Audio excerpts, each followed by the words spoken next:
ಪ್ರಿಯ ವೀಕ್ಷಕರೇ ನಮಸ್ಕಾರ. ನಮ್ಮ ಹಳ್ಳಿ ಸುದ್ದಿ ಯೂಟ್ಯೂಬ್ ಚಾನಲ್ಗೆ ಸ್ವಾಗತ. ರೈತರ ಖಾತೆಗೆ ಬರ ಪರಿಹಾರದ ಹಣ ಜಮಾ ಆಗಿದೆ.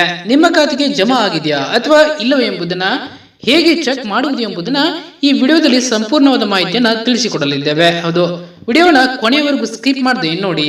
ಹಾಗೆ ಈ ವಿಡಿಯೋ ನಿಮಗೆ ಇಷ್ಟ ಆಗಿದ್ದಲ್ಲಿ ನಮ್ಮ ವಿಡಿಯೋಗೆ ಒಂದು ಲೈಕ್ ಮಾಡಿ. ಹಾಗೆ ನೀವು ನಮ್ಮ ಚಾನೆಲ್ ಅನ್ನ ಸಬ್ಸ್ಕ್ರೈಬ್ ಆಗಿಲ್ಲ ಅಂತಂದ್ರೆ ಈ ಕೂಡಲೇ ಸಬ್ಸ್ಕ್ರೈಬ್ ಮಾಡಿ. ಹಾಗೆ ಬೆಲ್ ಐಕನ್ ಕ್ಲಿಕ್ ಮಾಡಿ ಆಲ್ ಅಂತ ಸೆಲೆಕ್ಟ್ ಮಾಡಿ. ಬರಗಾಲ ಪರಿಹಾರದ ಹಣ ಯಾರಿಗೆ ಜಮೆ ಆಗುತ್ತದೆ, ಯಾರಿಗೆ ಜಮೆ ಆಗುವುದಿಲ್ಲ ಎಂಬುದನ್ನ ರೈತರು ತಮ್ಮ ಬಳಿ ಇರುವ ಮೊಬೈಲ್ ನಲ್ಲಿ ಚೆಕ್ ಮಾಡಬಹುದು. ಹೌದು, ರೈತರು ಬರಗಾಲ ಪರಿಹಾರ ಹಣ ತಮಗೆ ಎಷ್ಟು ಜಮೆ ಆಗಿದೆ, ಈ ಹಿಂದೆ ಬೆಳೆ ಹಾನಿ ಪರಿಹಾರ ಹಣ ಎಷ್ಟು ಜಮೆ ಆಗಿದೆ ಎಂಬುದನ್ನ ಕೇವಲ ಒಂದೇ ಒಂದು ನಿಮಿಷದಲ್ಲಿ ಚೆಕ್ ಮಾಡಬಹುದು. ಅದು ಹೇಗೆ ಅಂದುಕೊಂಡಿದ್ರಾ, ಇಲ್ಲಿದೆ ಮಾಹಿತಿ. ಬರಗಾಲ ಪರಿಹಾರದ ಸ್ಟೇಟಸ್ ಅನ್ನ ನಿಮ್ಮ ಮೊಬೈಲ್ ನಲ್ಲಿ ಚೆಕ್ ಮಾಡಿಕೊಳ್ಳಬಹುದು. ಅದರ ಲಿಂಕ್ ನಮ್ಮ ಡಿಸ್ಕ್ರಿಪ್ಷನ್ ಬಾಕ್ಸ್ ಅಲ್ಲಿ ಕೊಟ್ಟಿರ್ತೇವೆ. ಆ ಲಿಂಕ್ ಮೇಲೆ ಕ್ಲಿಕ್ ಮಾಡಬೇಕು. ಆಗ ಪರಿಹಾರ ಹಣ ಸಂದಾಯ ವರದಿ ಪೇಜ್ ಕಾಣಿಸುತ್ತದೆ. ಅಲ್ಲಿ ನಿಮಗೆ ಎರಡು ಆಯ್ಕೆಗಳು ಕಾಣಿಸುತ್ತವೆ, ಪರಿಹಾರ ನಮೂದು ಸಂಖ್ಯೆ ಹಾಗೂ ಆಧಾರ್ ಸಂಖ್ಯೆ. ಹೀಗೆ ಎರಡು ಆಯ್ಕೆಗಳಲ್ಲಿ ರೈತರ ಆಧಾರ್ ಸಂಖ್ಯೆ ಆಯ್ಕೆ ಮಾಡಿಕೊಳ್ಳಬೇಕು. ನಂತರ ಸೆಲೆಕ್ಟ್ ಕಾಲಮಿಟಿ ಟೈಪ್ ನಲ್ಲಿ ಡಾಟ್ ಆಯ್ಕೆ ಮಾಡಿಕೊಳ್ಳಬೇಕು.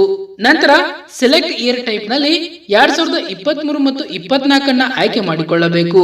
ನಂತರ ನಿಮ್ಮ ಆಧಾರ್ ಕಾರ್ಡ್ ಸಂಖ್ಯೆಯನ್ನು ನಮೂದಿಸಬೇಕು. ನಂತರ ಕ್ಯಾಪ್ ಕೋಡ್ ಹಾಕಿ ವಿವರಗಳನ್ನು ಪಡೆಯಲು ಡೀಟೇಲ್ಸ್ ಮೇಲೆ ಕ್ಲಿಕ್ ಮಾಡಬೇಕು. ಆಗ ನಿಮಗೆ ಎಷ್ಟು ಹಣ ಜಮಾ ಆಗಿದೆ ಎಂಬುದನ್ನ ಚೆಕ್ ಮಾಡಿಕೊಳ್ಳಬಹುದು. ಇನ್ನು ಯಾವ ಬೆಳೆಗೆ ಎಷ್ಟು ಬರಗಾಲ ಪರಿಹಾರ ಹಣ ಜಮೆ ಆಗುವುದು ಎಂಬುದನ್ನ ಇಲ್ಲಿ ತಿಳಿದುಕೊಳ್ಳೋಣ.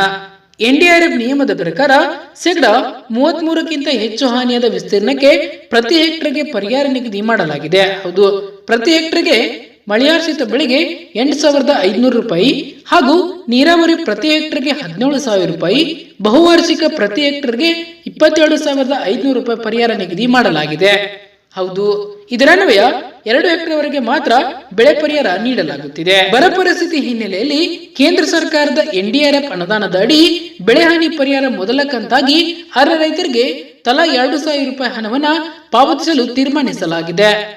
ಉಳಿದ ಪರಿಹಾರದ ಮೊತ್ತವನ್ನ ಕೇಂದ್ರದಿಂದ ಅನುದಾನ ಬಂದ ಮೇಲೆ ಎನ್ಡಿಆರ್ಎಫ್ ಮಾರ್ಗಸೂಚಿಯಂತೆ ಪರಿಹಾರ ನೀಡಲಾಗುವುದು ಎಂದು ಕೃಷಿ ಸಚಿವ ಚಲುವನಾರಾಯಣಸ್ವಾಮಿ ಅವರು ಮಾಹಿತಿ ತಿಳಿಸಿದ್ದಾರೆ. ಮುಂದಿನ ವಾರದೊಳಗೆ ಎಲ್ಲಾ ರೈತರ ಖಾತೆಗೆ 2,000 ರೂಪಾಯಿ ಜಮಾ ಕೈಗೊಳ್ಳಬೇಕೆಂದು ಸಂಬಂಧಿಸಿದ ಅಧಿಕಾರಿಗಳಿಗೆ ಈಗಾಗಲೇ ಸೂಚನೆ ನೀಡಲಾಗಿದೆ. ಹಾಗಾಗಿ ಮುಂದಿನ ವಾರದಲ್ಲಿ ರೈತರ ಖಾತೆಗೆ ಬರಗಾಲ ಪರಿಹಾರ ಹಣ ಜಮೆಯಾಗುವ ಸಾಧ್ಯತೆ ಇದೆ. ತಮಗೆಲ್ಲ ಗೊತ್ತಿದ್ದ ಹಾಗೆ 216 ತಾಲೂಕುಗಳನ್ನ ಬರಗಾಲ ತಾಲೂಕುಗಳೆಂದು ಘೋಷಣೆ ಮಾಡಲಾಗಿದೆ. ಹಾಗಾಗಿ ಯಾವ ಯಾವ ತಾಲೂಕುಗಳನ್ನ ಬರಪೀಡಿತ ತಾಲೂಕು ಎಂದು ಘೋಷಣೆ ಮಾಡಲಾಗಿದೆ ಆ ರೈತರ ಖಾತೆಗೆ ಶೀಘ್ರದಲ್ಲಿ ಬರಗಾಲ ಪರಿಹಾರದ ಹಣ ಜಮೆ ಮಾಡಲಾಗುವುದು. ಡಿಸೆಂಬರ್ 25 ಒಳಗಾಗಿ ಎಲ್ಲಾ ರೈತರ ಖಾತೆಗೆ ಹಣ ಜಮೆಯಾಗುವ ಸಾಧ್ಯತೆ ಇದೆ. ಧನ್ಯವಾದಗಳು.